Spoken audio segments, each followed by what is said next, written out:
Muy bien. Entonces, vamos a continuar analizando, pero esta vez vamos a mirar el acople inductivo. Es el acople que produce el campo magnético, la corriente. El campo magnético que produce la corriente y que debe ser variable en la frecuencia para que tenga inducción. Debe ser variable en la frecuencia para que tenga inducción.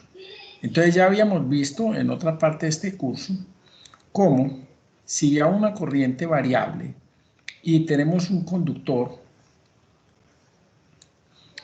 y esta corriente produce un flujo magnético y este flujo magnético corta el segundo conductor, se produce una caída de tensión en el conductor por ser una espira abierta. Esa es la ley de Faraday. Por la ley de Faraday se produce una tensión.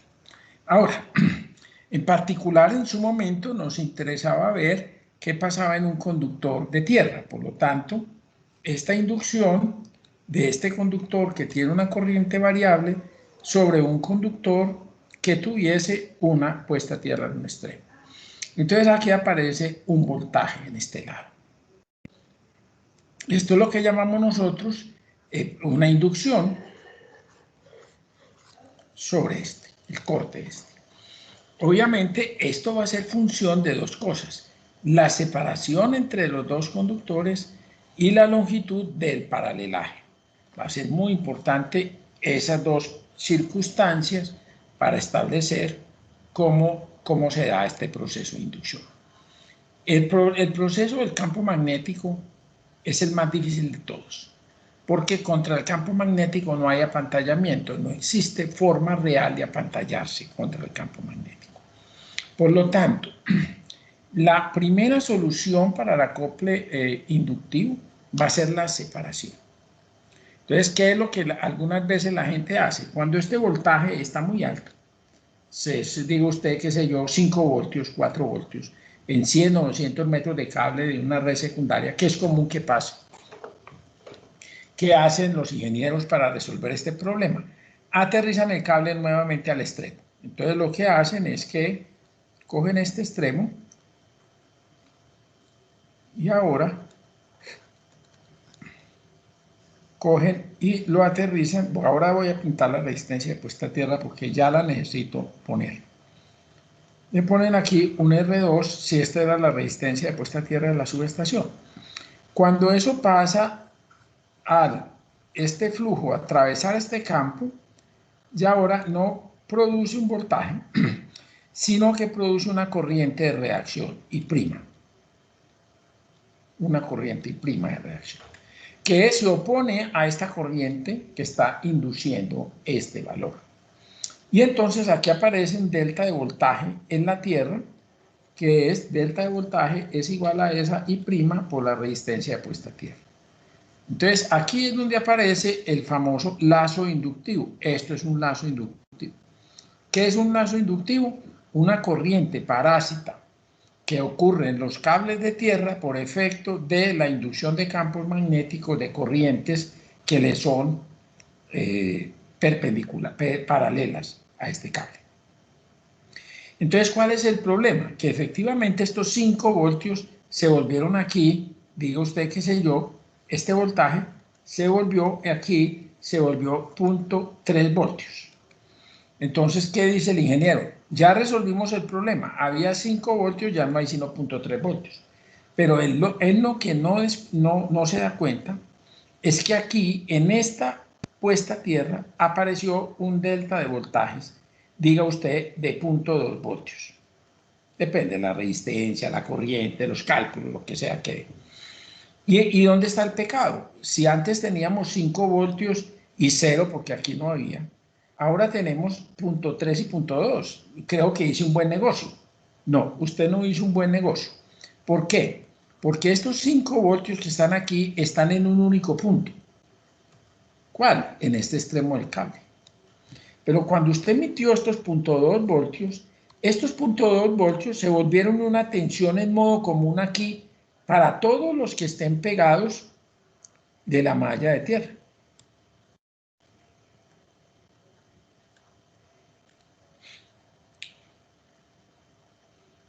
todos los que estén pegados de la malla de tierra tienen aquí un modo común, un voltaje en modo común para todas las otras instalaciones que estén pegadas. Por lo tanto, esto es peor que simplemente haber tenido un problema en un punto que yo lo resuelvo con un transformador o de otra forma. Pero aquí, en este punto, al haber hecho que este voltaje sea para todos los sistemas de puesta a tierra, ahí es donde los electrónicos le dicen a usted, es que yo no le recibo esa malla, porque es que esa malla tiene un voltio. Y eso es bulla. Descúbrame de dónde llegó el voltio. Y resulta que, ¿qué es lo que sucede? Que como esta es la malla eléctrica no tiene las consideraciones que tiene la malla electrónica. La malla electrónica, para evitar esto, va a pedir que todos los cables de tierra sean aislados y que solo se aterricen en la malla de tierra y no se vuelvan a aterrizar. Siempre se irán en árboles, en los sitios donde va unas barras aisladas de tierra y de aquí siguen ellos aislados, de tal manera que nunca en ningún gabinete vuelvan nuevamente a ser aterrizados. Porque si hace eso, cierro el lazo de tierra y permito una corriente parásita. Entonces, las condiciones de los electrónicos es que los cables solo se aterrizan aquí y de aquí son aislados, tienen un aislamiento. A veces uno puede tener la tentación de pensar que para qué un cable aislado si al final lo aterrizan en una punta. No, es para que no se vuelva a aterrizar en ninguna punta.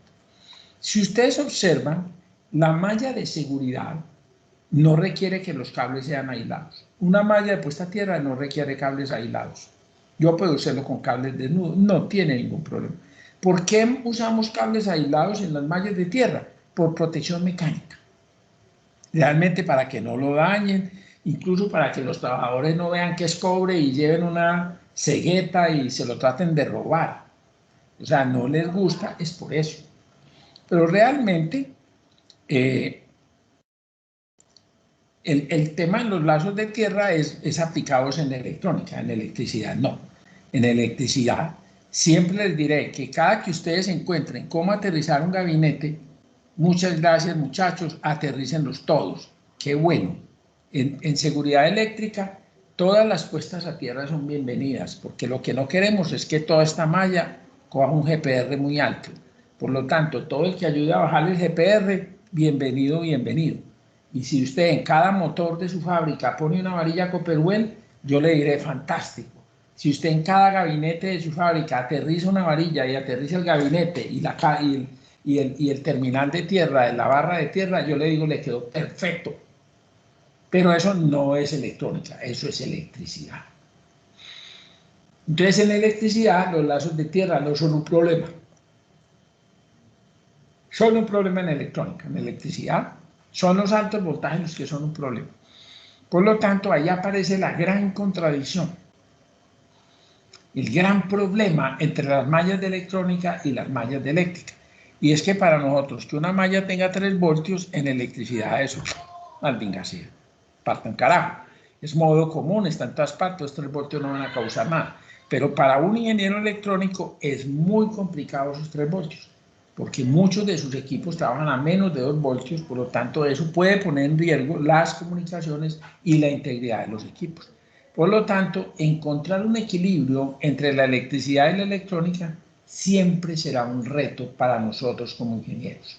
¿Cómo le podemos garantizar que esta tensión de interferencia que tiene la malla de puesta a tierra, ese GPR ahí que producen las corrientes parásitas, los lazos, todo eso no vaya a complicar el trabajo de todo el sistema de electrónica?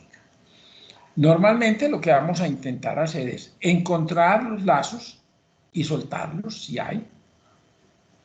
¿Dónde los vamos a encontrar? En los circuitos de alta corriente.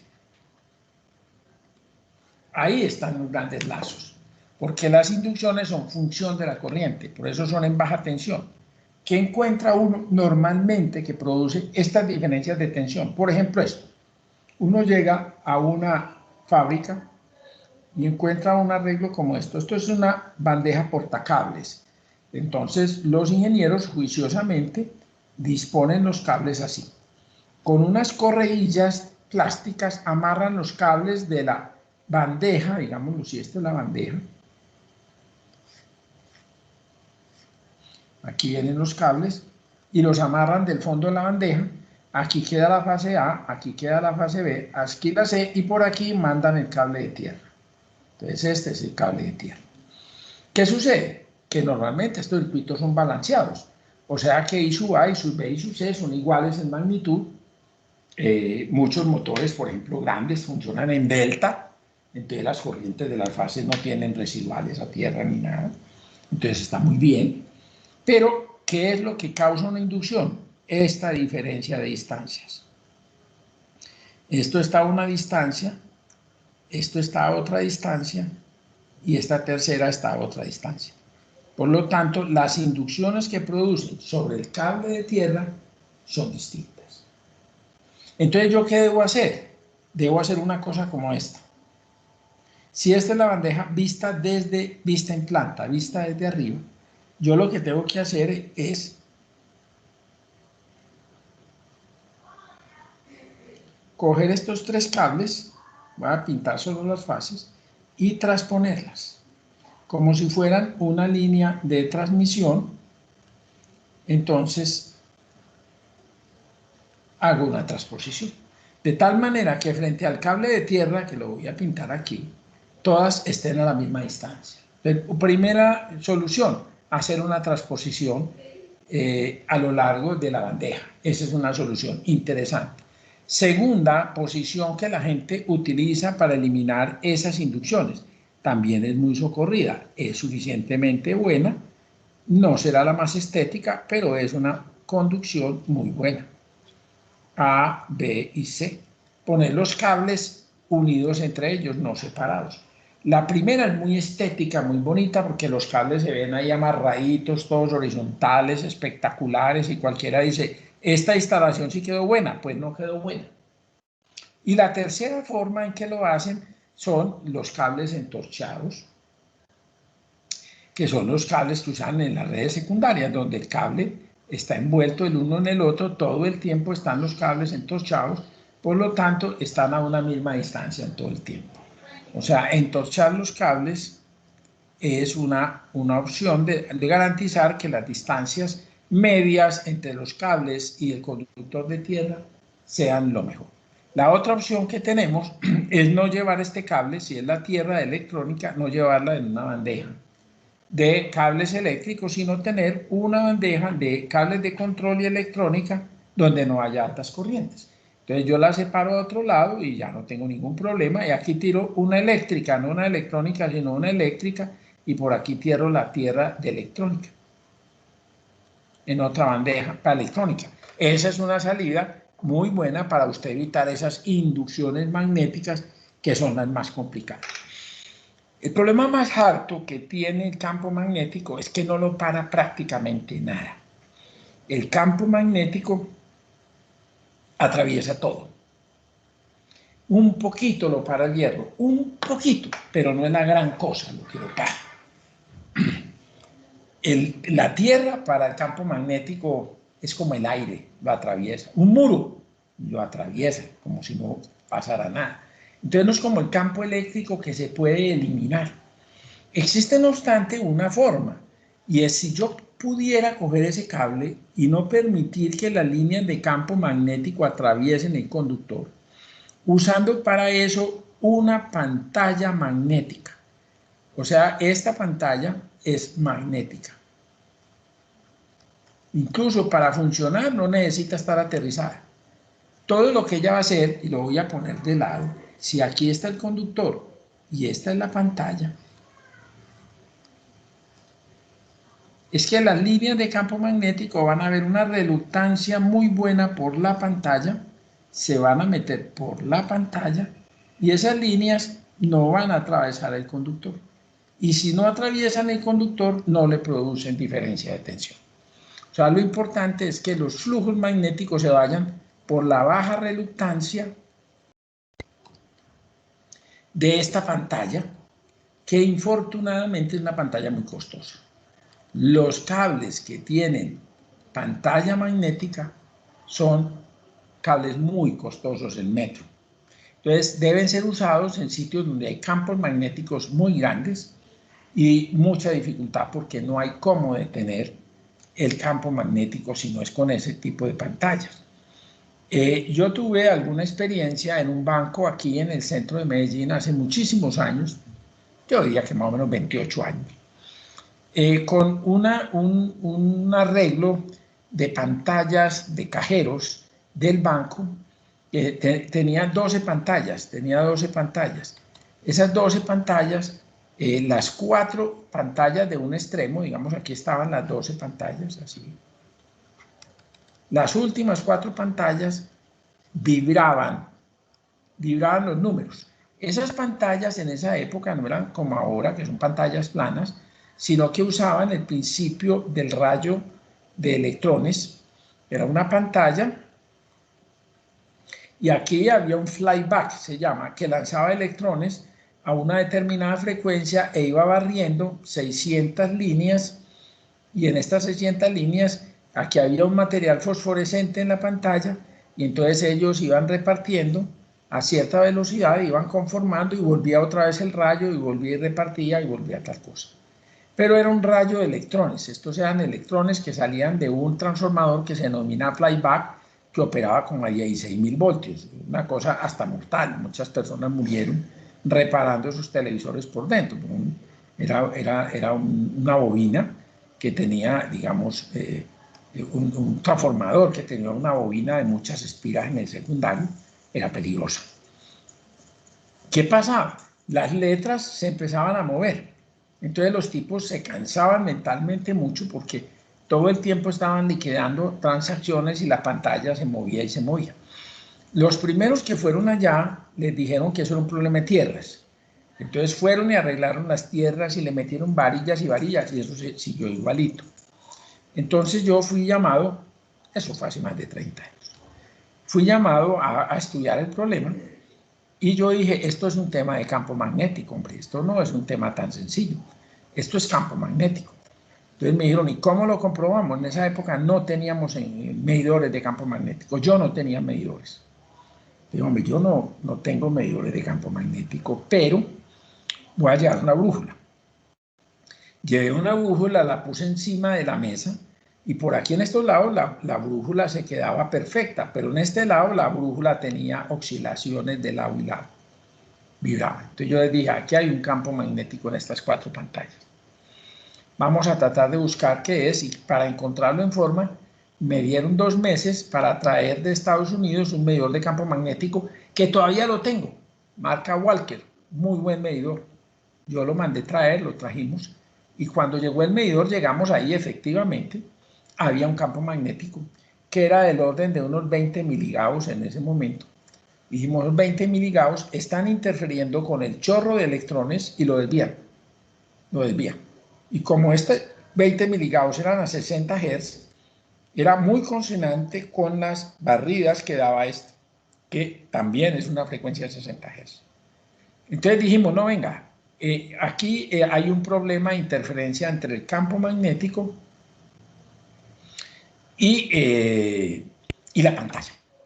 Entonces dijeron, no, es que nosotros trajimos unos tipos que le pusieron unas jaulas de Faraday y nos mostraron unas jaulas de Faraday. Uno se las hizo en aluminio. Cuando no funcionó el aluminio, entonces pasaba otro man y dijo que es que la hicieron en material que no era y la hizo en cobre. Estas jaulas de Faraday son para el campo eléctrico. ¿Por qué? Porque estos son materiales conductores. Si yo los aterrizo, me tumban el campo eléctrico en 2 milisegundos. No hay problema. Resuelto el problema. Pero ¿qué les dije yo a ellos? Al campo magnético, el aluminio y el cobre es como el aire, lo atraviesan, el campo magnético no se da ni cuenta que eso está ahí. Ustedes necesitan hacer una pantalla magnética. Entonces me fui para donde un amigo, fabricante de transformadores, y le pedí que me construyera las 4 cajas en lámina de transformador. No lámina metálica, no, el problema aquí no era campo eléctrico, campo magnético. Y el tipo me hizo 4 cajitas en lámina de transformador y yo metí las pantallas aquí. Aquí metí la pantalla. Yo recuerdo el día que metimos la pantalla, pues vino el gerente, eso fue una un espectáculo, porque les dije, venga, pues sí, vamos a quitar eso. Y metimos en la pantalla y todo el mundo quietecito. No se movió ninguna punto. Nosotros para ese entonces ya habíamos descubierto que el campo magnético aquí era el más pequeño, digamos 20 miligauss. Por aquí llegaba a unos 40 miligauss. Y después me salí para la calle, y aquí había un muro en la calle, salí al centro de Medellín y puse mi medidor que tenía una máxima escala en 500 miligauss, y cuando lo arrimé al piso se saturó. O sea, que los campos magnéticos en el piso eran mayores de 500 miligauss. Entonces dije, bueno, ya tengo pruebas fehacientes y concretas de que el problema es la parrilla de Medellín. La parrilla es un sistema que diseñó la empresa hace muchísimos años, donde puso en paralelo muchos transformadores de distribución en el centro de la ciudad. Y eso hizo que los niveles de corto y los niveles de corriente sean muy grandes. Hay corrientes de hasta 200 kiloamperios, porque son muchos transformadores en paralelo, y todo eso está unido, y de esas uniones salen las distintas alimentaciones hacia los distintos usuarios. Este sistema se usó mucho hace 50 años y ya está muy en desuso en el mundo, pero ya el sistema estaba diseñado y no había nada que hacer. Entonces, por debajo de la acera, vienen una cantidad de cables de la empresa con unas corrientes muy elevadas, corrientes de 300 amperios, 500 amperios. Y obviamente cualquier desbalance de estas corrientes, porque además es un sistema en Y que puede tener fugas hacia la Tierra, todos esos desbalances se convierten en un campo magnético que sale por encima de la acera, se mete al banco y por todo el centro de Medellín. Estos campos están en el centro de Medellín. Si usted va al centro de Medellín, los va a leer por todas partes. Esto incluso, pues si uno fuera a ser estricto, sería querellable desde el RETIE. Esos campos ya hacen mella, ya son campos que no cumplen RETIE casi con seguridad. No obstante, y aunque se lo dijimos a la empresa, pues la empresa, a mi modo de ver, de forma muy razonable, pues me llamó y me dijo, oye, ¿y qué hacemos? Pues no podemos destruir el centro de Medellín.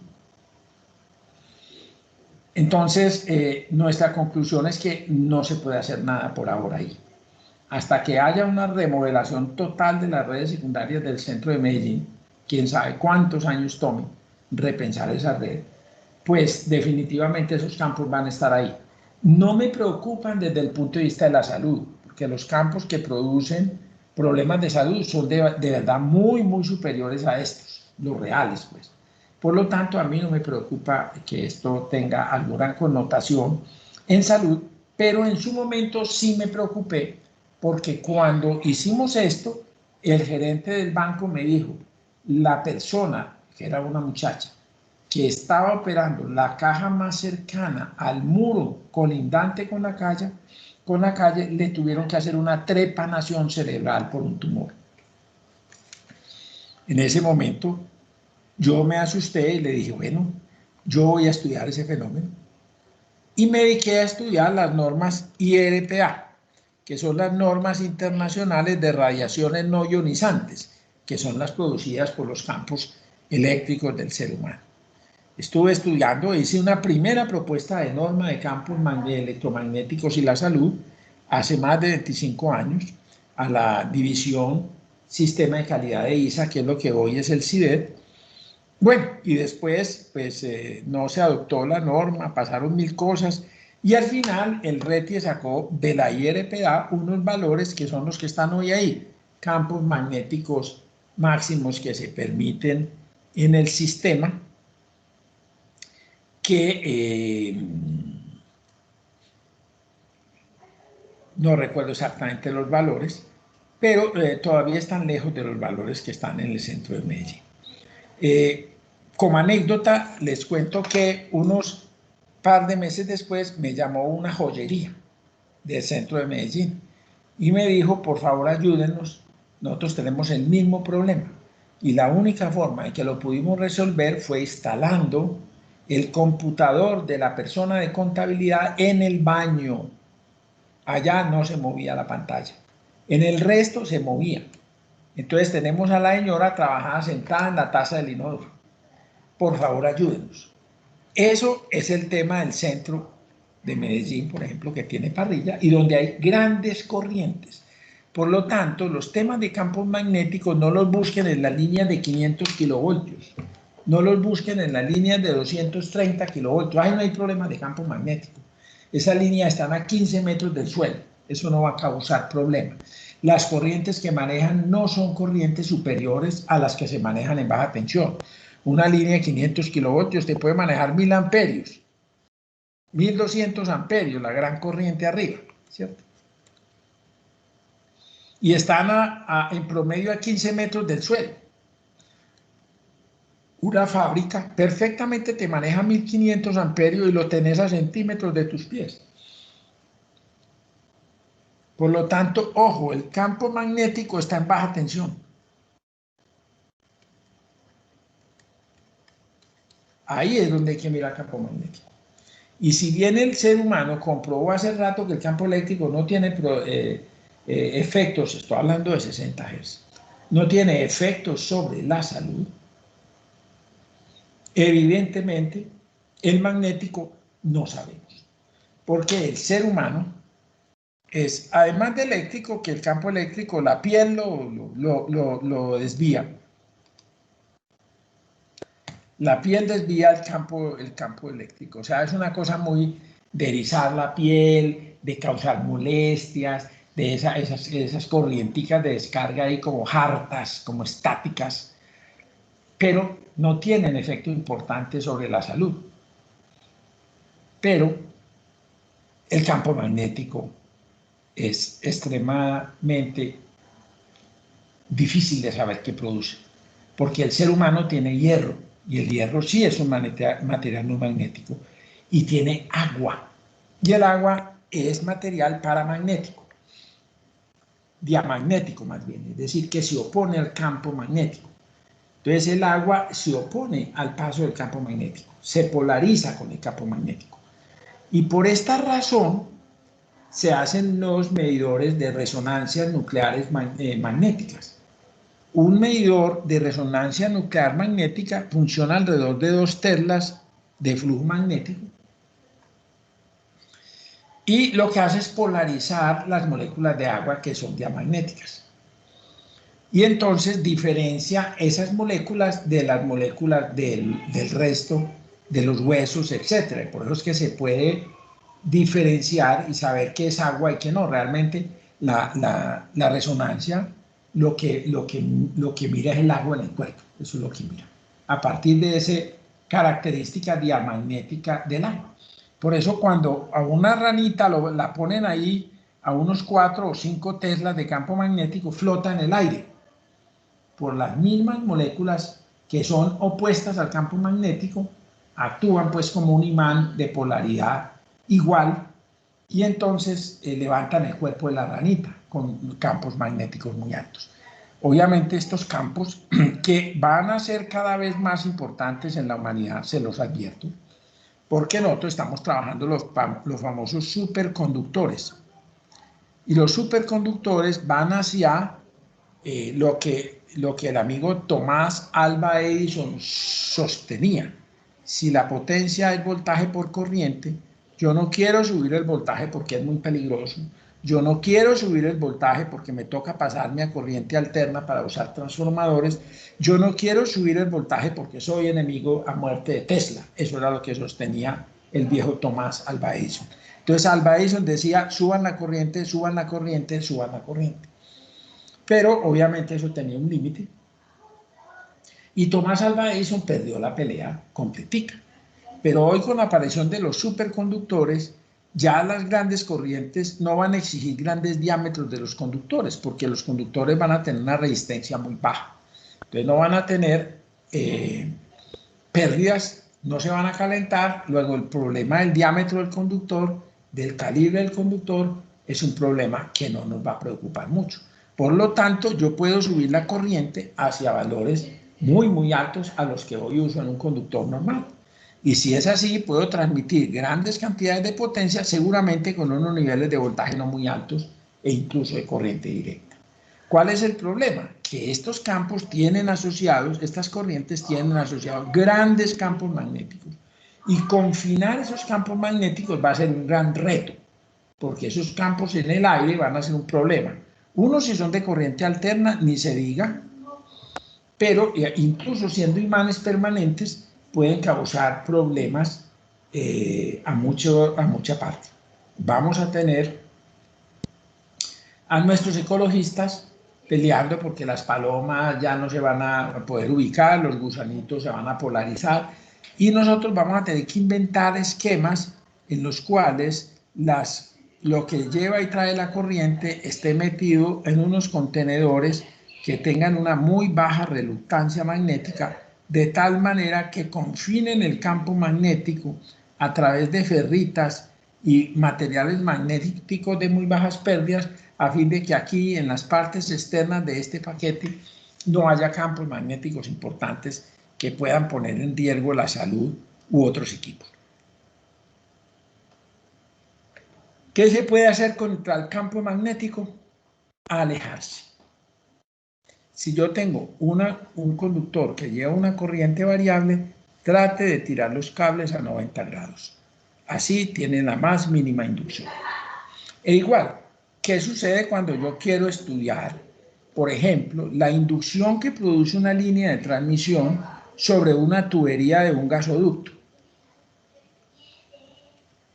Entonces, vamos a suponer que esta es la tubería del gasoducto. Entonces, yo necesito saber esta línea.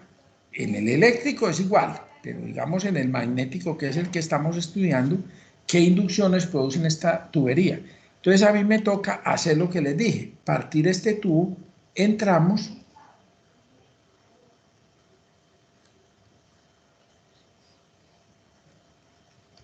y hacer un modelo para este tramito con la línea, para este tramito con la línea, para este tramito con la línea, y así tramos horizontales. Estos tramos verticales, por estar ubicados perpendiculares al conductor, se supone que las líneas de campo no lo atraviesan porque atraviesan un pedacito muy grande, mientras que en un conductor horizontal las líneas de campo atraviesan todo el conductor todo el tiempo. O sea, estas son las inducciones que producen a lo largo, no a lo perpendicular. Por lo tanto, si yo quiero eliminar la inducción, debo poner tan perpendicular como sea posible, como hice en el campo eléctrico, estas cosas. Una anécdota: hace muchos años, en un laboratorio de alta tensión, había un problema. Ellos hicieron los arreglos, ampliaron el laboratorio y después de todo, pues lo quedó más bonito, más grande y todo, pero cuando se prueban aisladores se genera mucho ozono. Entonces ellos tienen unos motores con unos extractores de aire que chupan el aire encima de los aisladores y lo tiran afuera, al aire. Generan ozono y lo tiran al aire, pues sí. Como ya al mezclarse con el aire, pues se baja la proporción, no son dañinos, pero el ozono como tal es un gas extremadamente dañino para muchas cosas. El ozono, por ejemplo, destruye los metales. Cuando hay generación de ozono, los que saben de ozono van mirando las chapas de las puertas, van mirando las ventanas metálicas a verificar si hay corrosión, porque el ozono acaba con chapas, con puertas, con todo lo que tenga metal acaba eso. Entonces, una forma muy sencilla de verificar si hay producción de ozono, digamos, dentro de un generador o dentro de cualquier sistema, es ir a mirar las partes metálicas cómo están. Y si hay algún desgaste, sin duda hay ozono, el ozono muy bravo. El ozono también ataca al ser humano. El ozono termina con uno, es muy dañino para el ser humano, daña la salud de manera muy fácil.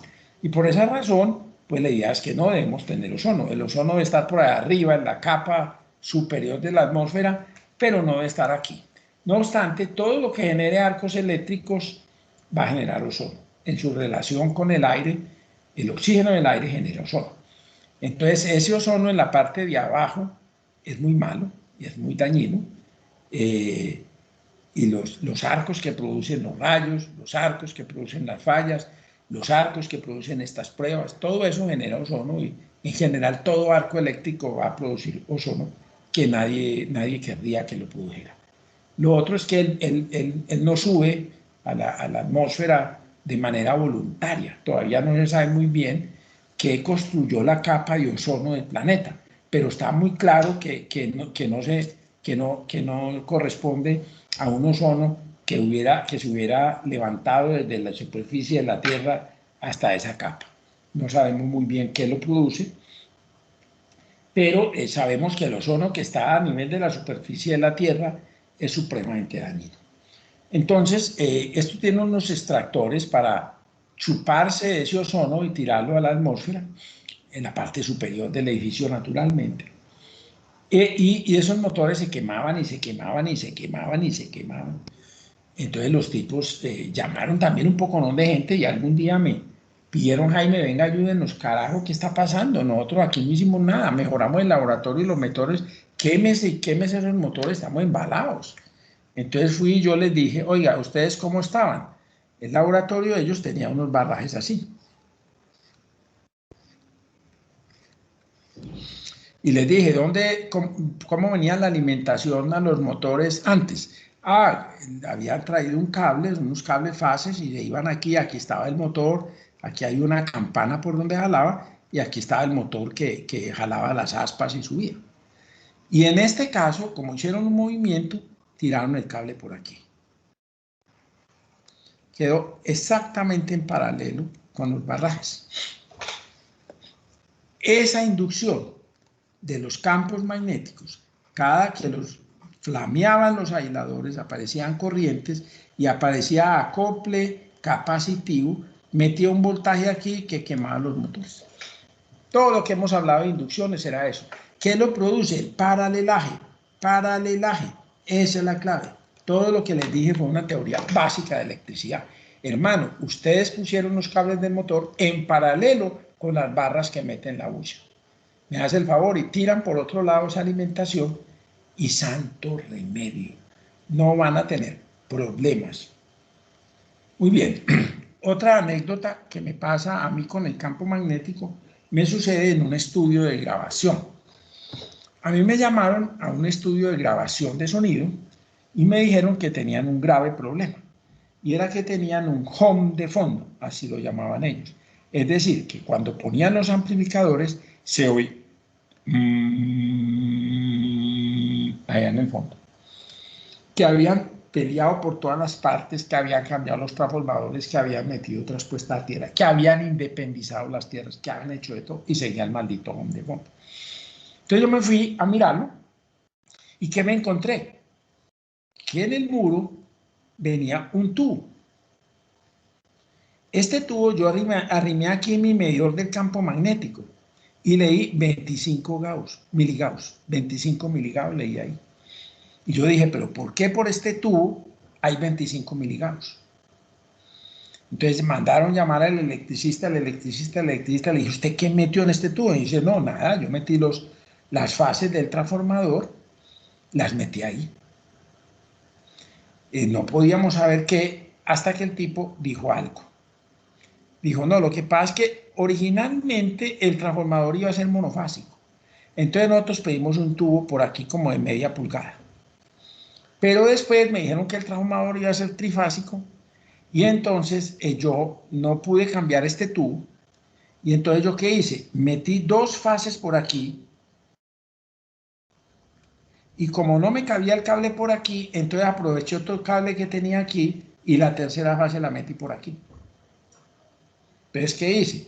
Cuando usted mete tres fases, la suma de las corrientes tiende a cero. El flujo residual tiende a cero.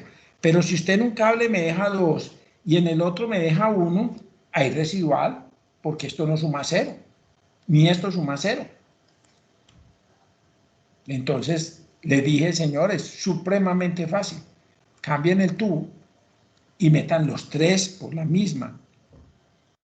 Usted debe meterlo por el mismo tubo. Cuando usted, por ejemplo, en un paso que tenga que hacer en la calle, tiene tres tubos para pasar un Boscolver en la calle donde va a pasar cables.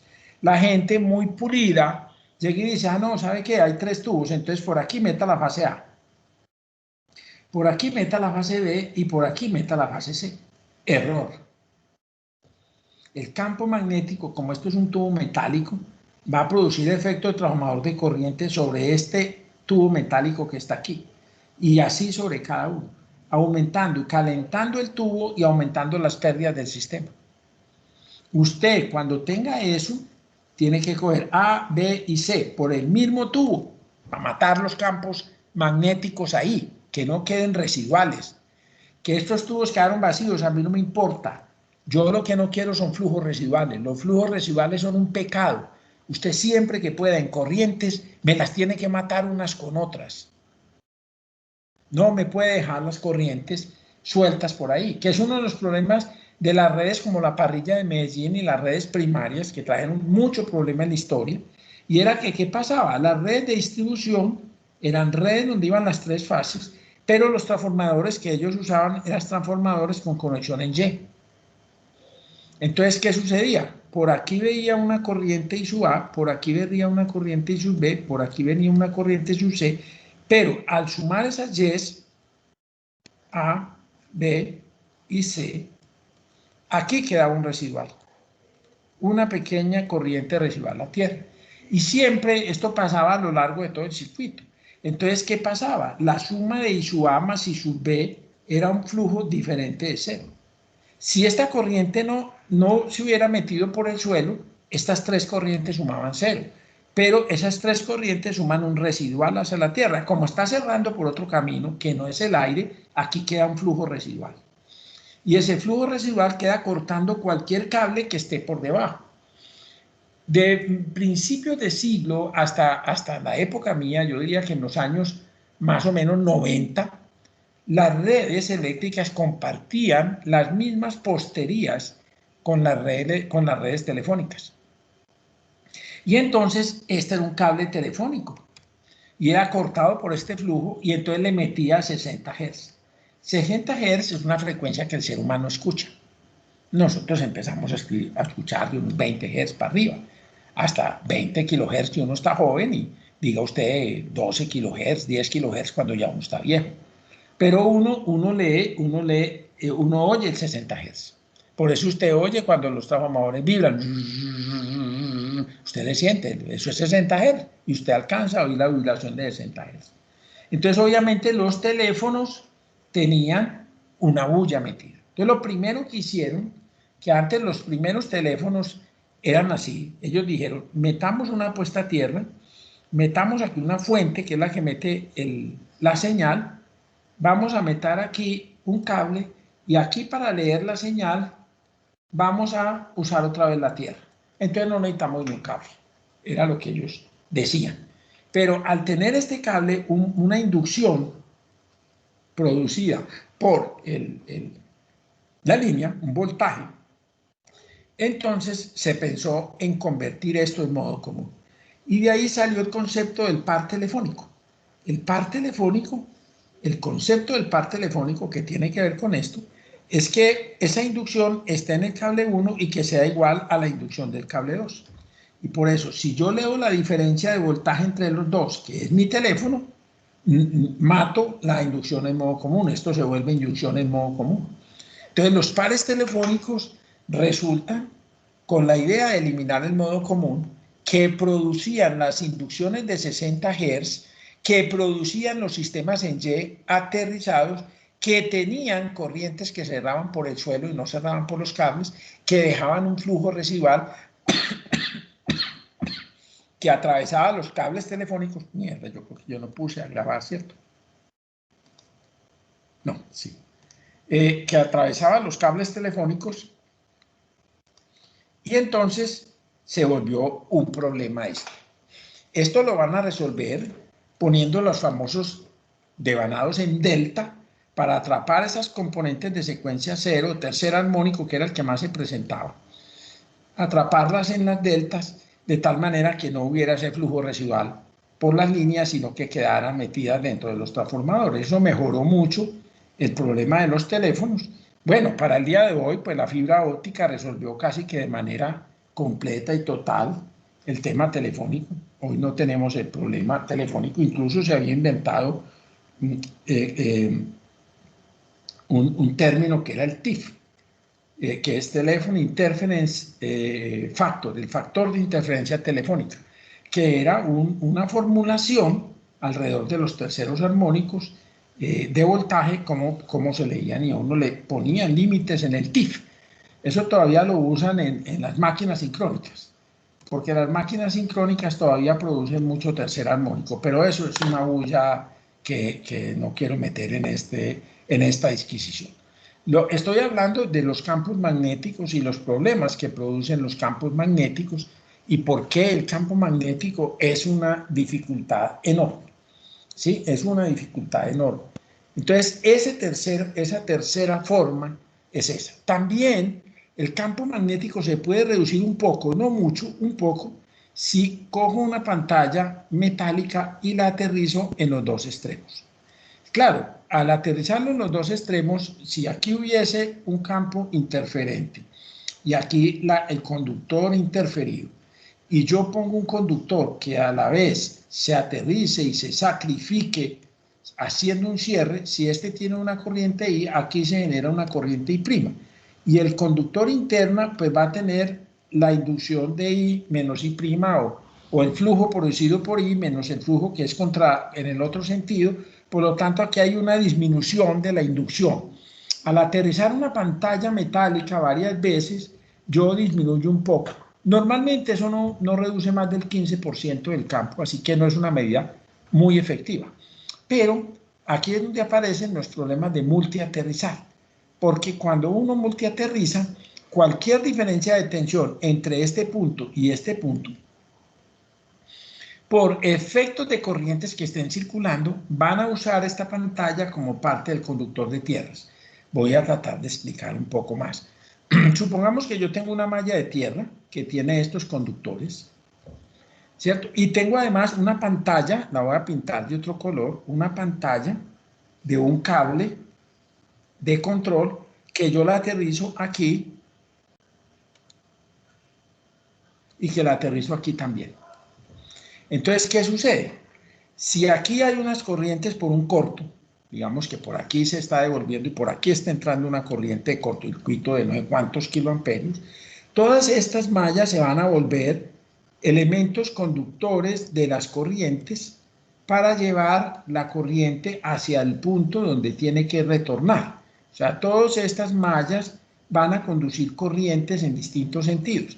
Y entonces se van a producir aquí delta de voltajes, delta de voltajes, delta de voltajes. Y ese delta de voltajes queda aplicado entre estos dos extremos. Es decir, las pantallas no van a quedar a una tensión distinta. Ustedes van a decir, pero es que esto tiene muchos conductores y esta resistencia es muy bajita porque todos están en paralelo. Sí, señor, tiene razón. Pero esta diferencia de tensión puede ser tan pequeña como 5 voltios. Muy pequeñita. A pesar de que esta corriente son 20 kiloamperios, por toda esa resistencia, la diferencia entre este punto y este punto se va a volver 5 voltios. Pero cuando yo divido esos 5 voltios por la resistencia de la pantalla, que es, digamos, de cobre, por la pantalla va a circular una corriente. Y ahí es donde viene mi pregunta, si esa pantalla está diseñada para llevar corriente o no. Por ejemplo, en los casos de cables subterráneos tipo distribución, es común que la pantalla del cable subterráneo esté hecha para conducir corriente. Es decir, que es un neutro y a la vez es una tierra. Entonces, son pantallas que normalmente cuando usted las ve, aquí está el conductor, aquí está el aislamiento y aquí está unos conductores que hacen el neutro. Y aquí está la pantalla. Pero todo eso es la misma cosa. Los conductores y la pantalla son lo mismo. O sea que es una pantalla, pero a la vez también tiene conductores aquí. Entonces es neutro y pantalla. Neutro y pantalla. Entonces, en un cable de distribución eso no es problema. Él está hecho para llevar corriente la mayoría de las veces, a menos que no haya pedido así. Pero en un cable de control, esas pantallas no están hechas para llevar corriente. Entonces, lo más seguro es que vamos a tener un daño aquí en la unión o en la pantalla y vamos a dañar el cable. Por eso, multiaterrizar los cables no resulta ser una muy buena práctica, porque no solo no resuelven, sino un porcentaje muy pequeño del problema de inducción, sino que se vuelven lazos de tierra que incluso hemos encontrado casos en los cuales afectan los sistemas de medida. Y adicionalmente, la pantalla se vuelve parte del circuito de la Tierra y lleva corrientes cuando haya diferencias en distintas partes de la malla de puesta a tierra.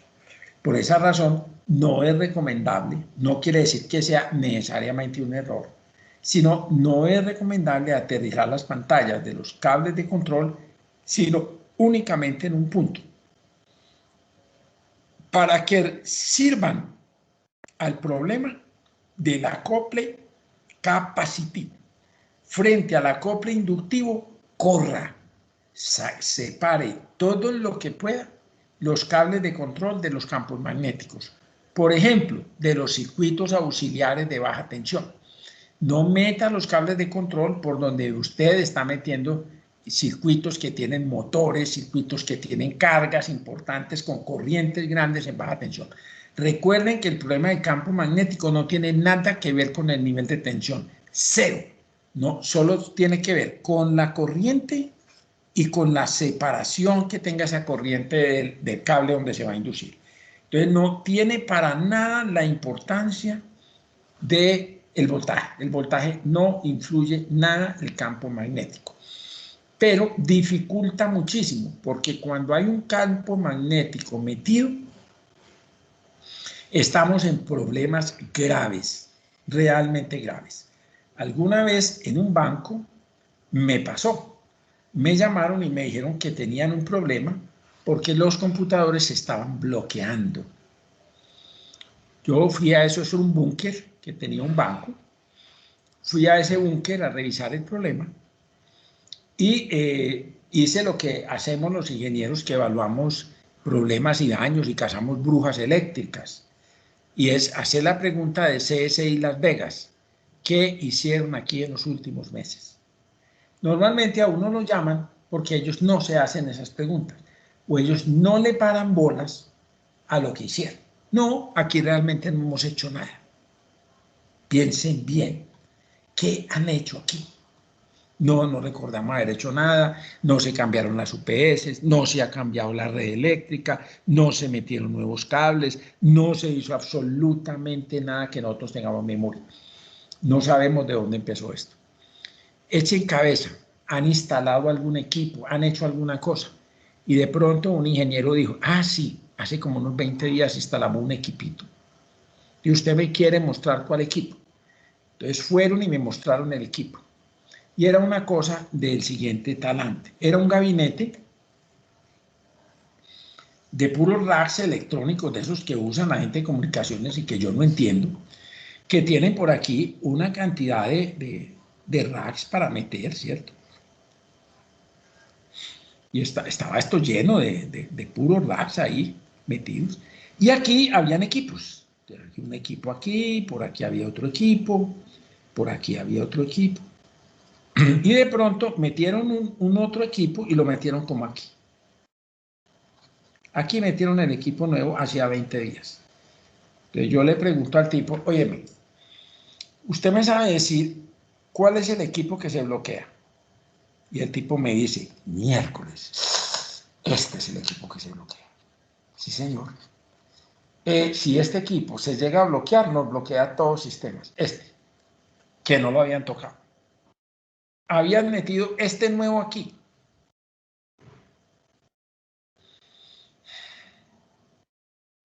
Entonces llevo mi medidor de campo magnético y lo meto aquí adentro. 40 miligauss. Y le dije, este equipo tiene un transformadorcito por dentro. Y ese transformadorcito está dejando un flujo residual. Y ese flujo residual está cortando aquí y está actuando contra alguna tarjeta que no sé cuál es, en el equipo que está aquí abajo. Algo le está causando a este equipo que está aquí abajo. ¡Ay, juepucha! ¿Y entonces qué hacemos? No, simplemente lo vamos a correr para acá. ¿Se puede? Claro que se puede. Córrelo aquí, amárrelo aquí y ya. Pero ese campo, no, es que vamos a mirar ahora que el campo magnético varía con el cubo de la distancia. S al cubo. Entonces, cualquier centímetro que yo lo separo es importantísimo. Y por esta razón, lo que le dijimos al tipo es simplemente córrelo.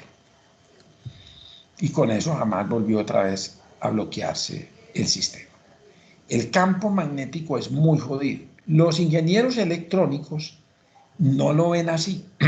Y por eso frecuentemente diseñan los sistemas electrónicos mezclando transformadores con equipos delicados. Deberían ser muy cuidadosos al diseñar sus circuitos, reconociendo que el campo magnético es muy jodido. Hay que sacarlo la medida de lo posible de ahí. Alguna vez me pasó, y este fue un problema de diseño de un gabinete que venía de Estados Unidos, de un medidor de una balanza. Era una balanza electrónica de alta precisión, pero tenía un problema. Sin carga, marcaba 5 toneladas, sin haberle montado nada. Cuando montaban a los camiones, marcaba lo que era. Pero ellos decían, ¿cómo un equipo que es calibrado me puede estar marcando 5 toneladas si no tiene ninguna carga?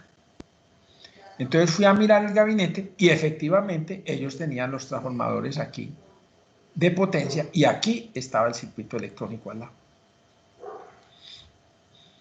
Entonces todo ese flujo lo afectaba. Y ustedes, ¿por qué no mueven este equipo electrónico? Lo ponen a más distancia, lo separan de ahí y van a notar la diferencia. Efectivamente, lo trasladaron y ya marcó 0 como tenía que marcar. La bulla es muy jodida, es muy jodida. El campo magnético es extremadamente difícil de controlar. Los verdaderos problemas ocurren cuando usted tiene interferencias en circuitos de alta corriente, baja tensión. Alta corriente, usted va a tener enormes problemas, donde tiene rectificación, donde tiene filtros, donde tiene cosas con corrientes elevadas, téngase. Córrale a esos problemas porque son los que usted le dice, ¿y ahora cómo lo resuelvo? Y la solución es, salga corriendo, corra de ahí. Esos son problemas que no se resuelven con jaulitas de Faraday, con cablecitos, con nada de eso. La única forma es aleje los circuitos de la interferencia y si puede apantallar magnéticamente, hágalo. Si puede encerrar eso en una lámina de transformador gruesa, puede hacer. De resto, usted no se salva del campo magnético. Busque cómo balancear circuitos, busque cómo transponer cables, busque cómo disminuir el campo magnético que se genera ahí. El campo magnético, cuando estudiamos lo de la salud, pues yo le dije al gerente del banco, señor, no se preocupe, puede reactivar sus pantallas, no pasa absolutamente nada. A esa mujer le trepanaron el cerebro, pero no fue por el campo magnético que había ahí, fue porque tenía algún otro problema. Después salieron las normas, establecieron límites. Y hoy el campo magnético de 60 Hz pues no es un factor muy grave, excepto que usted esté ubicado muy cerca de grandes corrientes. Y por eso, usted como ingeniero siempre me le va a sacar el cuerpo a las grandes corrientes. Y eso lo va a aprender de este curso. Siempre que usted encuentre circuitos con 1000 amperios, 1500 amperios, 800 amperios, trate que no haya gente por ahí.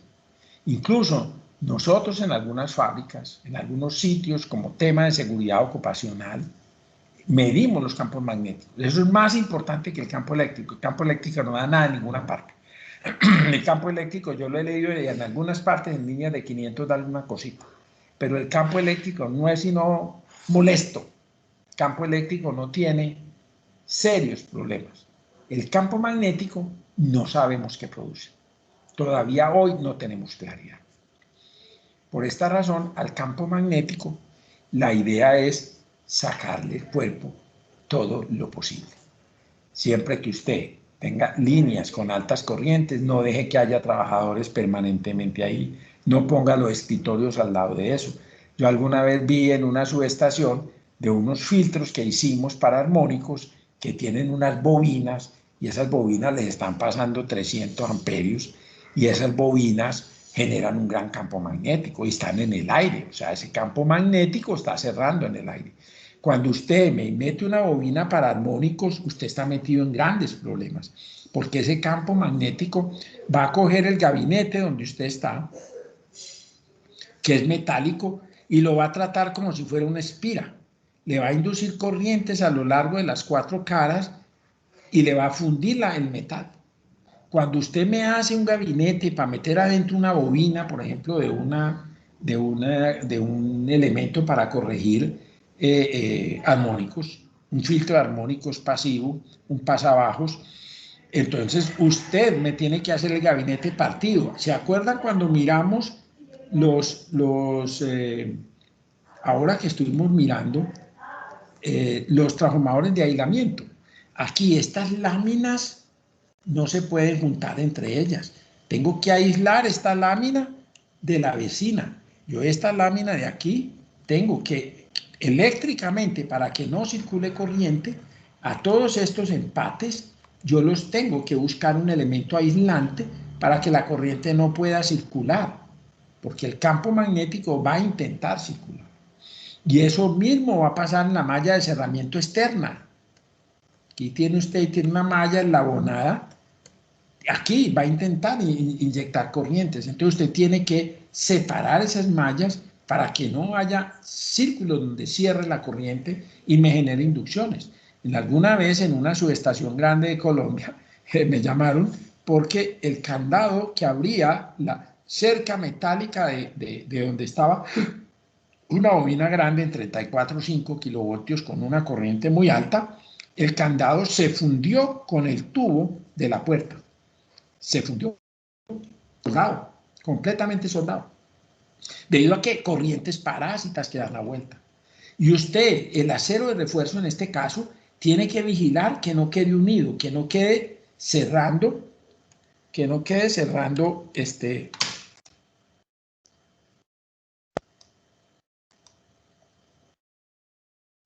pasó aquí? El acero de refuerzo, o sea, abajo donde hay una fundación de concreto, usted tiene que verificar que estos jotas que meten aquí para anclar los equipos y toda esta cosa, que esto no queden unidos formando lazos, porque si forman lazos, todo ese campo magnético de la bobina va a calentar este acero de refuerzo y va a producir un daño en la fundación. Hasta ese punto es de jodido el campo magnético. Acuérdense que yo les digo que no respetan el suelo, no respetan el concreto, no respeta nada. El campo magnético atraviese lo que sea a buscar espiras cerradas. Donde él encuentre espiras cerradas, ahí se ensaña de una vez a hacer circular corrientes. Por lo tanto, yo tengo que no dejarle espiras cerradas al campo magnético por ninguna parte. No debo hacer eso. Entonces, el campo magnético es extremadamente jodido. El campo eléctrico tiene una ventaja al ser humano, y es que cuando es grande, usted lo siente, a usted le molesta, a usted le siente las corrientes parásitas, usted está incómodo. Cuando usted lo meten a una máquina de resonancia magnética, y yo he estado, yo no sé cuántas veces en mi vida, pero he estado en muchas malditas máquinas de esas, usted no siente absolutamente nada. Y está metido en 2 Tesla. Y les advierto que 2 a 2,5 Tesla es el flujo que hay en el núcleo de un transformador de potencia. A ese flujo se diseña. Usted está metido en la mitad de un transformador de potencia. Y obviamente si usted tuviera elementos metálicos como relojes, cosas de esas, pues usted sentiría el efecto del campo magnético polarizando esos metales. Pero como usted entra allá, digamos, sin ningún elemento metálico, usted no siente nada. Entonces eso va a ser un problema. El ser humano no tiene sentidos para captar el campo magnético, no los tiene. Los bioenergéticos dicen que sí, que usted tiene una polaridad, le ponen un imán positivo, lo sintió el otro, pura miércoles. Psicológico. Usted no tiene ningún sentido que le permita saber si es polo norte o es polo sur, eso es pura cháchara. El ser humano, para sobrevivir, no necesitó esto. Quizá las palomas, algunos peces, detecta el campo magnético y se orienta. El ser humano no desarrolló sentidos para el campo magnético. Por lo tanto, es un enemigo silencioso. Usted puede estar metido en un campo magnético intenso, grande y no darse cuenta. Y si eso eventualmente tuviese un efecto sobre la salud, que hoy no lo sabemos con certeza, pues usted no se daría cuenta. El campo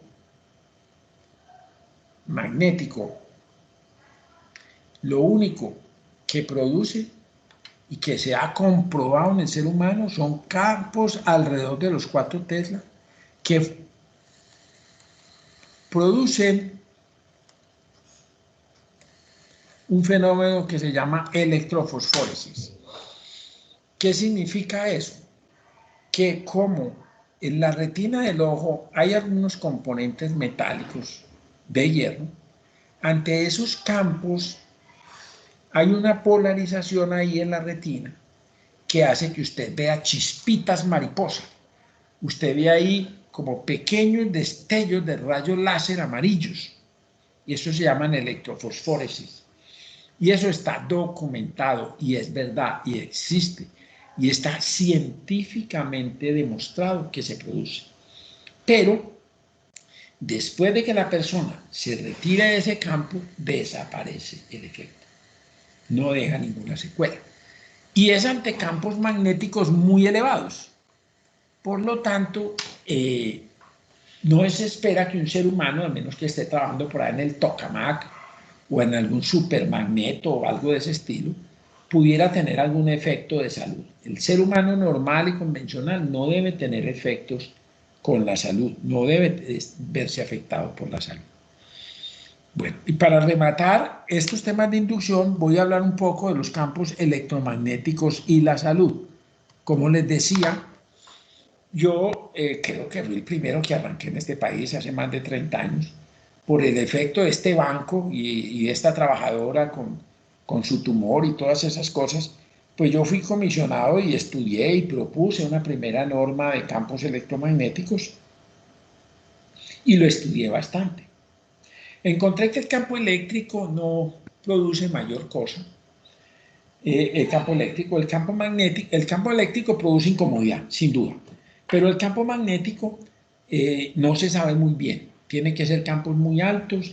Yo les advertí a ustedes baja tensión, ojo con la baja tensión. Y tienen que ser ante campos relativamente muy altos, que haya unos desbalances de corrientes, como les mostré, que alguien brutamente mandó 2 fases por un lado y una tercera por otra, cosas de ese estilo, pues que creó problemas de ese estilo. Pero mientras usted sea juiciosito y me mantenga las 3 fases unidas, que se anulen, y trata de que eso es cuando haya corrientes tan grandes, no haya desbalances en el aire, es decir, trate de esas corrientes, manéjemelas en delta, manéjemelas en Y aislada de tierra, cosas que no generen residuales. No debe tener pues grandes problemas de campos magnéticos. Pero resultó un tema que tiene que ver con la salud. Este tema tiene relación con otro tema, que es un tema un poco más espiritual, un poco más de propósito y sentido de vida. Los seres humanos en Occidente, esto es puramente en Occidente, descubrimos el método científico por allá desde la Edad Media y rompimos un paradigma y era que el mundo se interpretaba con la religión. Dios había creado todo, era el producto de alguien muy poderoso que nos había criado para que fuéramos sus esclavos y súbditos y para que nos dedicáramos a adorarlo de aquí a la eternidad. Ese era el paradigma que trataba de explicar un mundo que de por sí era muy complejo, pero que había tenido unas cosas muy interesantes, y es que los seres humanos, con la inteligencia que desarrollamos, habíamos sido capaces de ver ese mundo y de interpretar ciertas reglas de él, de disfrutarlo y aprender a usar la naturaleza a nuestro favor. No obstante, cuando aparecen los planteamientos de la matemática aplicada a la física y los fenómenos de la física se vuelven predecibles, entonces se abre un gran espacio para decir, oiga, quizá no necesitemos a Dios como explicación del universo. Quizá el universo lo podamos explicar alrededor de unas leyes.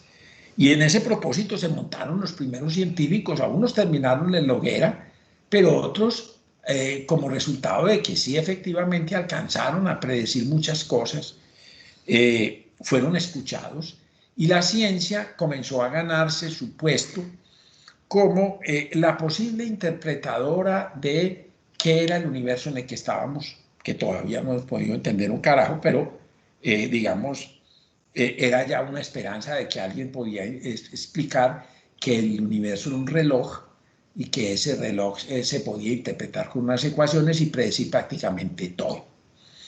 Entonces, a ese paradigma se le jugó, ese paradigma llega al siglo XX y a través de tres fenómenos que no habían sido interpretados y era lo que ya pasaban, se interpretaban estos tres fenómenos y el universo quedaba así, que eran las ecuaciones de Lorentz, el fenómeno fotoeléctrico y la radiación de cuerpo negro.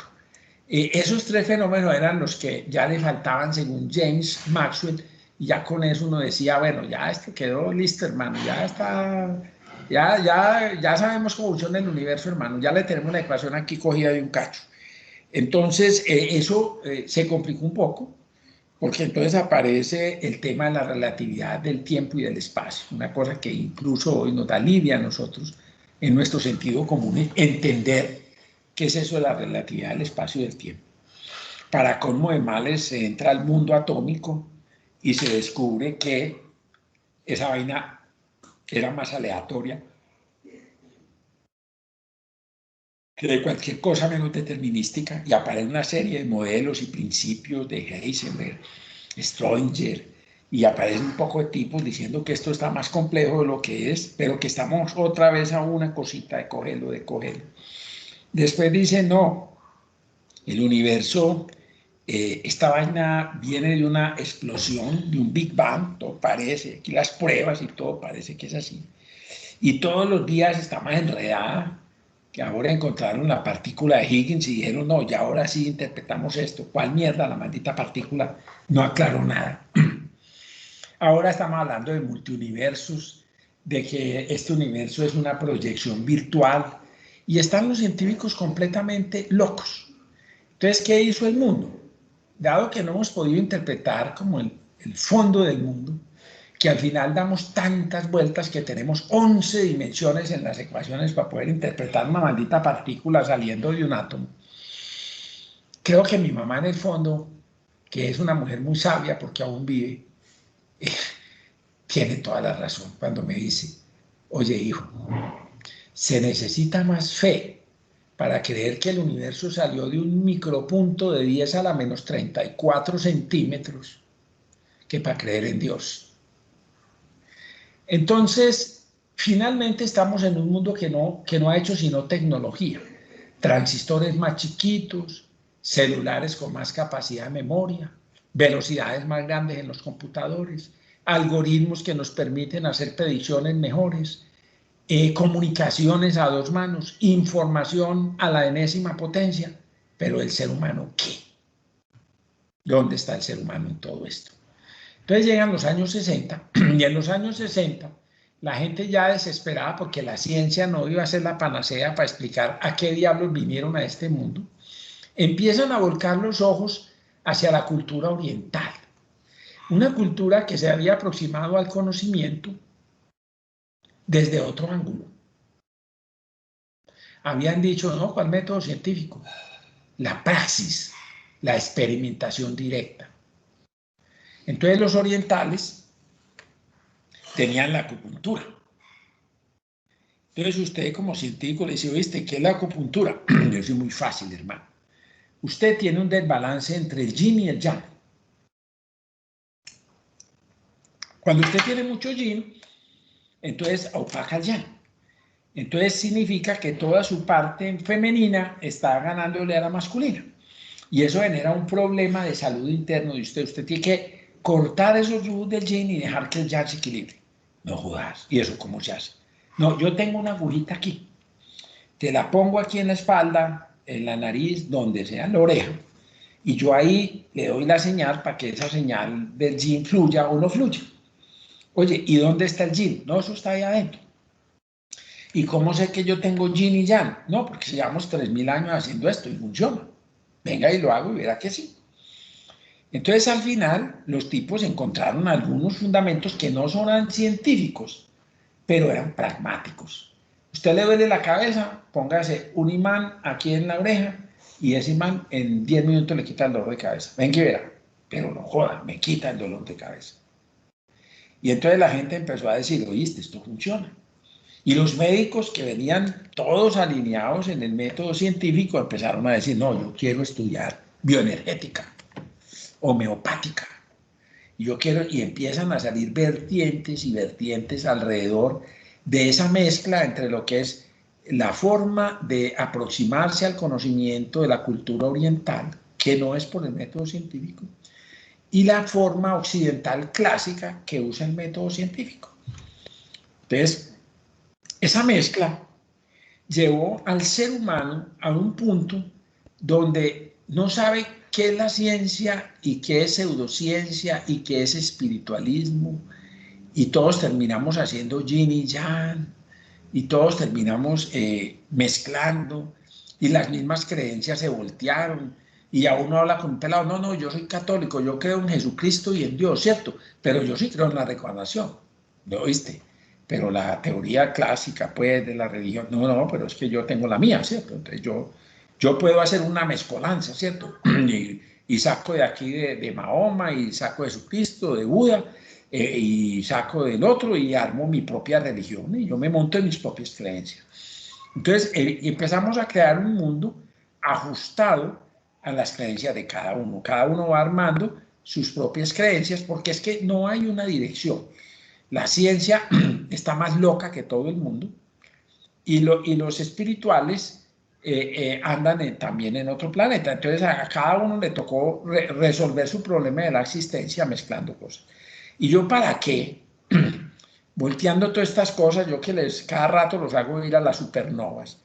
¿Qué diablos quiero con hacer de los campos electromagnéticos y la salud toda una disquisición filosófica alrededor de la forma en que la cultura occidental se apropió de algunos valores de la cultura oriental, buscando hacer ese complemento que le estaba haciendo falta para encontrar un propósito de vida?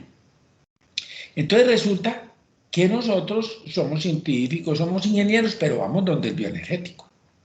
Vamos donde el bioenergético. Yo recuerdo alguna vez, esto es una anécdota, pero es absolutamente cierta. Yo tengo una hermana y esa hermana era muy loca, se había ido de la casa. Era nuestra oveja negra y no, pucha, embalada con esta curicagada. Entonces estaba metida en el cuento de vegetariana, vegana, flaca, parecía un palillo, pálida, llevada. Y entonces algún día mi mamá la convence, y mi hermana incluso hoy, ya ella es una persona ya mayor, pero ella todavía no va sino donde el bioenergético, ya no va donde un médico convencional, para nada, siempre bioenergético. Entonces en esa época fue donde un bioenergético. Y como la muchachita no se sanaba, mi mamá me dijo, ¿usted por qué no le pide una cita a ese médico y va y habla con él sobre mi hermana? Y pedí por primera vez en mi vida cita donde un bioenergético, muy querido el tipo, me vio y me dijo, usted es tipo madera. Y yo casi me voy, ¿cómo así que tipo madera? Sí, señor. Ah, que usted tiene problemas estomacales. Ay, sí, doctor, yo tengo gastritis. Ah, no, venga y verá que yo le organizo eso. Y empezó a chuzarme por un lado, y yo, pero hombre, yo vine a preguntar por mi hermana. No, no, no, venga, yo primero lo cuadro y después hablamos de su hermana.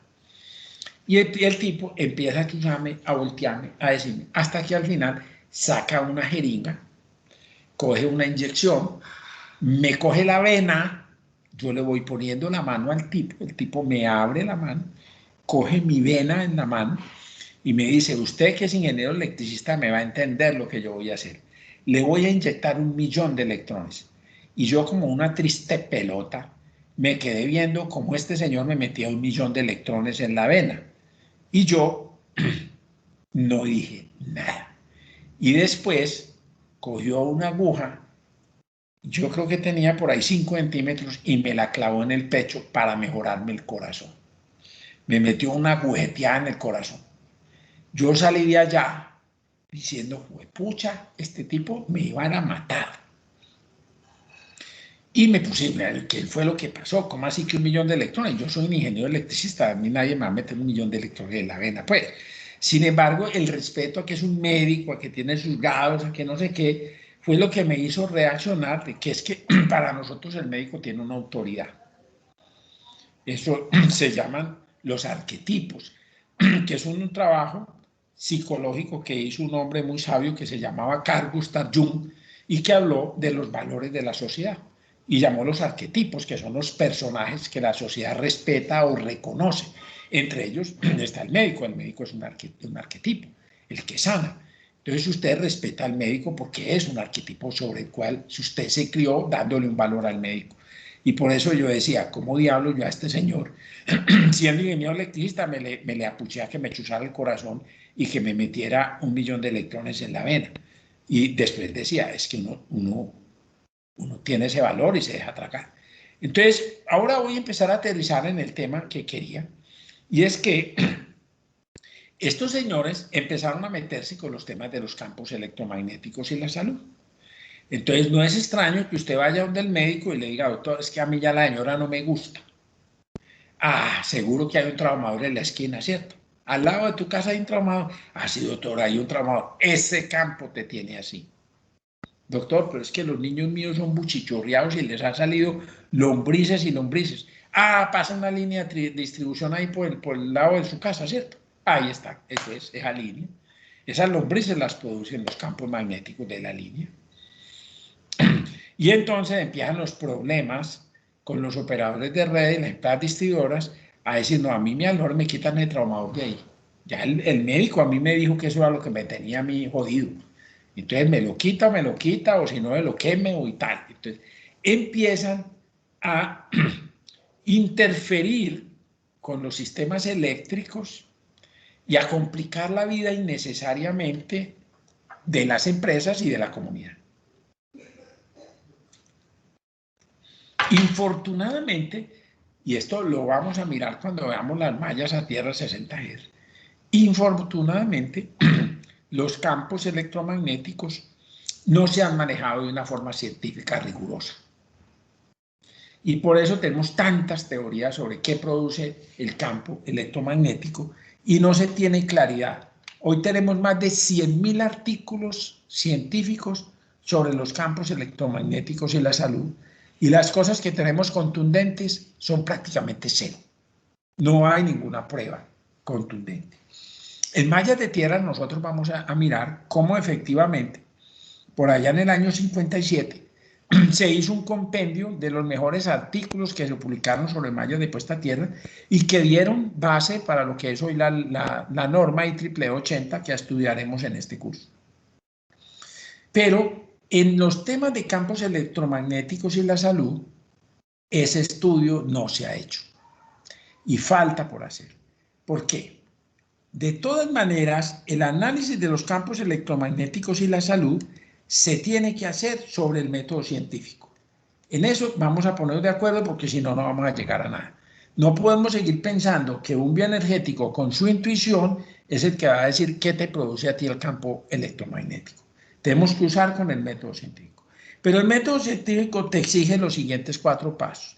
El primer paso es que tengas una teoría. Si tú no tienes una teoría, ya empezaste mal, porque el método científico no parte de la base de tirar cosas a ver qué sale, sino yo espero algo y debo esperar eso por esto, por esto y por esto. Entonces, planteemos una teoría sobre campos electromagnéticos y la salud. Por ejemplo, que el campo magnético produce leucemia. Eso es una teoría. ¿Qué significa que el campo magnético produzca leucemia? Sí, señor. Es que resulta que los glóbulos rojos que tienen hierro se producen en los huesos. Allá se producen los glóbulos rojos.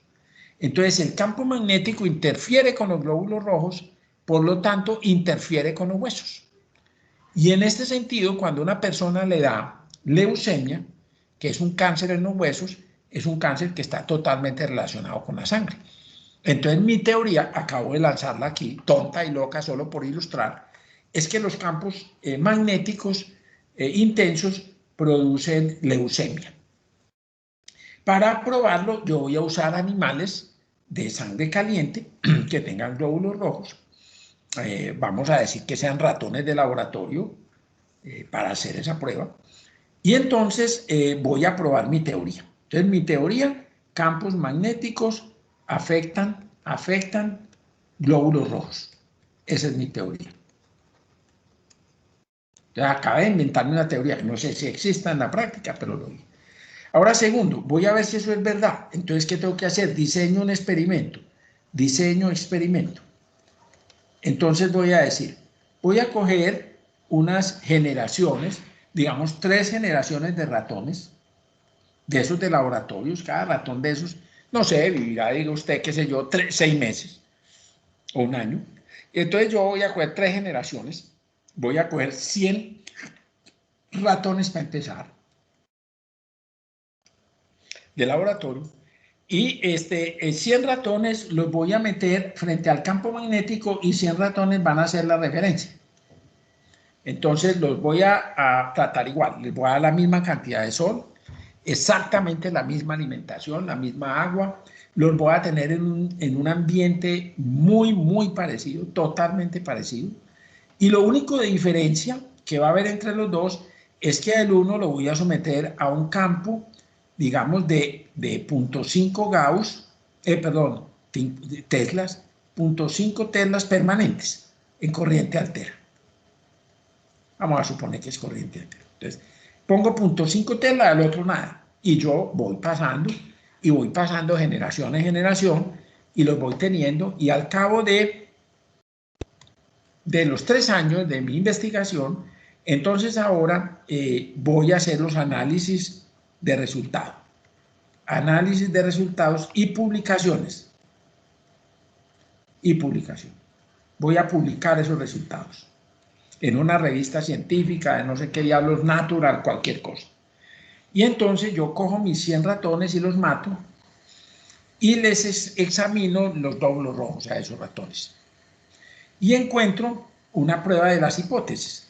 Mi hipótesis, la hipótesis nula, es que definitivamente hay una diferencia entre la cantidad de glóbulos rojos sanos de unos con respecto de los otros. Entonces voy, los disecciono, saco glóbulos rojos, los meto en el laboratorio y veo qué diferencia hay en glóbulos rojos de los dos grupos, uno sano, uno no expuesto a campo y el otro expuesto a campo. Y publico esa cosa, ya llegué al método científico, hasta ahí voy perfecto en el método científico. Ahí hay 100.000 artículos que están publicados en el mundo. Pero resulta que el cuarto paso del método científico se llama la replicabilidad. Es decir, que yo publiqué esto en la revista, mostré esta cosa y miré que efectivamente los que tenían el campo magnético tienen un 3% más de glóbulos dañados.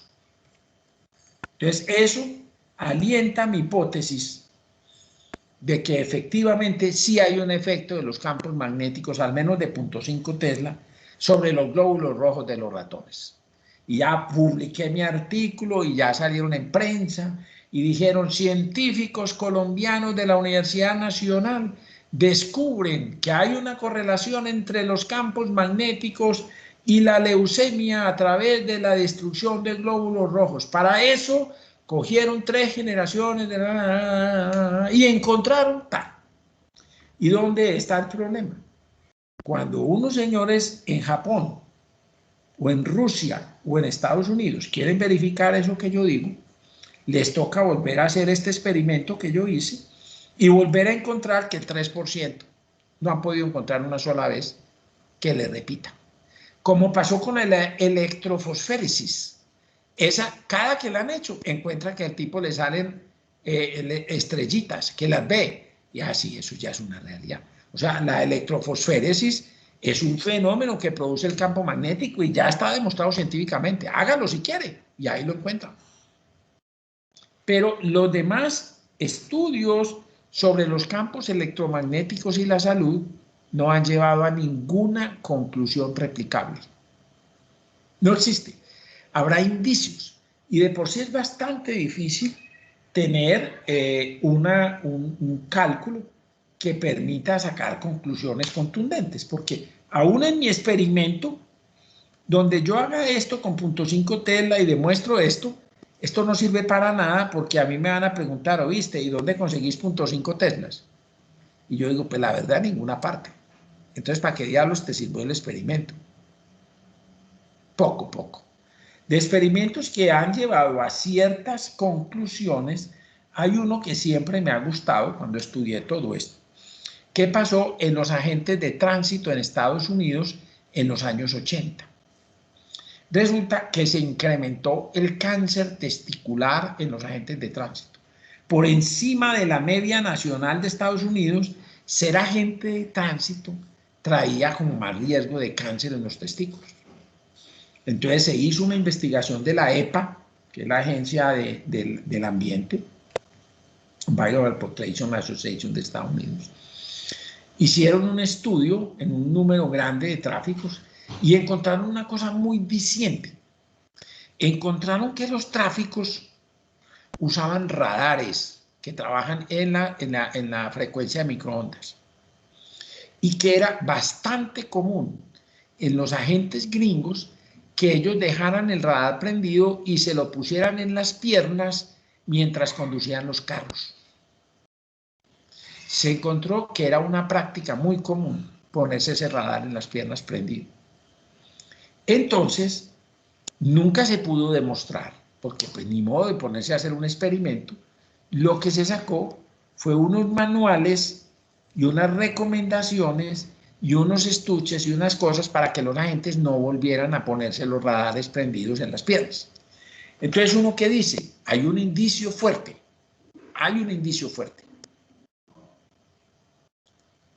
nunca hubo una prueba. ¿Por qué? Porque eso se denominan estudios epidemiológicos. Ustedes ya saben mucho de epidemiología, porque en este momento estamos todos encerrados por la epidemiología. Y es cómo de una población yo puedo sacar conclusiones y generalizarlas. Es muy berraco. Miren lo que estamos nosotros con este virus, que todavía hay muchas dudas sobre alrededor de este virus. Hoy se pregunta a todo el mundo, oye, ¿este virus le puede repetir a uno? Hoy estaba hablando con Leopoldo Giraldo, que era antecitos yo les pedí a ustedes que por favor me esperaran, era porque estaba, digamos, introduciendo en mi oficina un conversatorio sobre el COVID-19 y tuvimos la fortuna de que nos aceptó la invitación el doctor Leopoldo Giraldo, que es el actual gerente para Antioquia del COVID-19 por parte del gobierno, un médico muy prestante. Y entonces justamente hablábamos antes de pasar a dictarles esta clase sobre el tema de todas las cosas que todavía no se entienden de ese maldito COVID. Por ejemplo, ¿realmente sí le puede repetir a uno o ese es otro virus el que le dio ya mutado? Todavía no se puede saber qué pasa con ese maldito virus. Cuando salga la vacuna, ¿va a ser realmente útil? ¿O será que ya el virus ha mutado tanto en año y medio que ya la vacuna es para otro virus? Todavía no saben responder una pregunta, digamos, tan elemental como esa. Oye, ¿cuándo es que va a salir la bendita vacuna esa realmente y que le podamos confiar? Miren lo que acaba de pasar en la universidad, uno de las investigaciones, no fue la de Oxford, creo, donde un tipo resultó con un problema en la médula espinal. Uno de 30.000 tipos que probaron y vea qué lío tan berraco porque tuvo que parar. O sea, hay tantas cosas alrededor de la salud humana, pero tantas y de la sociedad, que es bien difícil que se pueda manejar por el método científico. Entonces, estamos lejos de poder concluir algo sobre estos campos electromagnéticos y la salud. Y eso que yo me he supeditado en esta presentación solamente a hablar de los campos de baja frecuencia, que se llaman los ELF, Extremely Low Frequency, extremadamente baja frecuencia, se llaman los campos de los que estoy hablando, que es que los campos a 50 y 60 Hz. ¿Qué habla usted de los celulares? ¿Qué habla usted de las microondas? ¿Qué habla usted de las otras fuentes de radiación que el ser humano creó? Lo único que tenemos claro es que el ser humano no se diseñó para ser atacado, entre comillas, por esos campos electromagnéticos que generó el hombre, que llevan 100 años o menos. Entonces, ¿cómo vamos a pedirle que el cuerpo esté preparado para todas esas cosas? ¿O será que es suficiente con lo que hemos desarrollado en nuestra piel para atacar los rayos ultravioleta, los infrarrojos y la misma luz visible? Eso nos protegerá contra las radiaciones del ser humano. Son preguntas bien interesantes por resolver. Pero créame que si no la atacamos por el método científico no vamos a llegar nunca a nada. Y por esta razón, mi llamado al final de mirar todo este tema de las interferencias electromagnéticas es que en relación con la soportabilidad del ser humano a los campos electromagnéticos, es no entremos en paranoia. Yo no creo en los efectos, por lo menos de nuestro 60 Hz en el sistema, pero eso no quiere decir que no podamos mantener unas medidas de prudencia mínimas y tontas, que no nos exijan nada sin estar en paranoia. Una de mis secretarias, alguna vez la vi, que montaba los pies encima de la UPS. Ay, no, es que, ingeniero, como esta UPS es calientica, me mantiene los pies calientes y yo soy muy pie frío. No, señora, no me ponga los pies encima de eso. Yo no sé si eso le va a dar cáncer. Yo no sé si eso le va a joder los huesos. Yo no sé qué le va a hacer. Pero usted no necesita tener los pies montados encima de una UPS. Por favor, no me lo vuelva a hacer. Le voy a poner un banquito, le voy a poner algo. Pero no me haga eso porque no tengo pruebas de nada. Pero la separación prudente, ¿por qué no hacerla, verdad? Entonces lo mismo pasa con el celular. Sí, el celular tiene unas radiaciones que seguramente son de una frecuencia tan alta que no penetran mucho en el cerebro. ¿Qué perder vos separando un poquitico el celular de la oreja? Que te lo apretás allá como que te lo querés meter al oído. Separar un poquito. No te lo pegues allá, con fuerza. Déjale una distancia. Acordate que esto varía con el cubo de la distancia. En la próxima clase lo vamos a ver. Entonces, no te compliques la vida con eso. Esa es mi preocupación. Entonces, no es ser paranoico, no es decirle a la gente que eso da cáncer, que mata, que no. Pero decir, no, pero no es papaya, hombre. No es papaya. No sabemos con toda certeza qué hace. Entonces, no es papaya. Puede que no haga nada, no es papaya. Pero no te vas a poner a comprar la moneda para meterte en el bolsillo para atrapar los campos magnéticos. Pues no caigas en estupideces y en bobadas, ¿cierto? Pero ante medidas sencillas, no te compliques la vida. No te compliques la vida. Muy bien, entonces hoy paramos aquí y estaremos hablando el próximo.